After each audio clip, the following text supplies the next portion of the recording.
Hey everyone, it's Michael here at Home Health Success Academy, and you guys are watching our home health fraud video series where we share with you guys certain fraudulent things that are occurring within our industry that a lot of agencies are getting in trouble of, and you can actually see that by just going to the OIG website or just searching on Google saying home health fraud.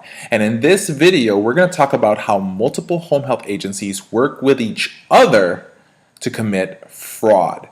Okay, so let's go ahead and get started. So one scenario that we see a lot is, and we've seen and a lot of agencies have gotten in trouble for this, where that one owner or a group of owners owns several home health agencies that services the same exact counties. Okay, and so how they do the fraud is they actually, let's say for example, a patient gets discharged from one home health agency to prevent from let's say for example the Medicare or the government to be able to look into that they're not doing what they call an ROC, a readmission of the patients, even though the patient doesn't need any secondary episode.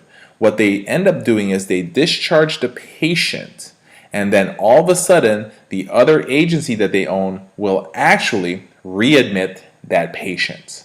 Okay, and then it also works in a different scenario where there is one owner that owns this home health agency and another company, another person who owns another home health agency, and they have some agreement that they're actually transferring patient from one to the other. So they're pretty much playing ping pong with patients. The patients are not really suspecting what's going on, but it's being done.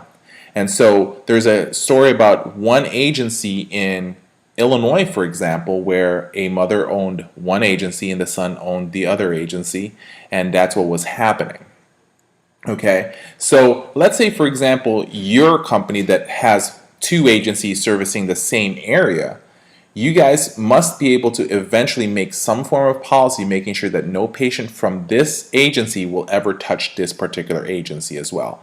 Look, I have nothing against a company who decides to, a person who is an entrepreneur who wants to be able to have two different agencies.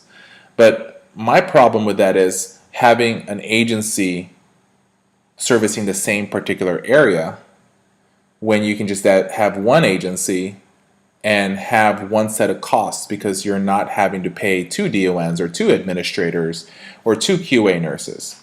Okay, so this is something that you should actually look into to make sure that even if you do have this set up, just make sure that the patients are not crossing paths from one agency to the other, and making sure that the patient actually needs the services that you guys are saying that they should need or should have.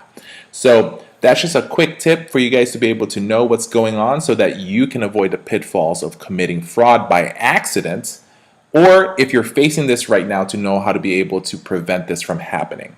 So this is Michael from Home Health Success Academy and with 10xpatientreferrals.com.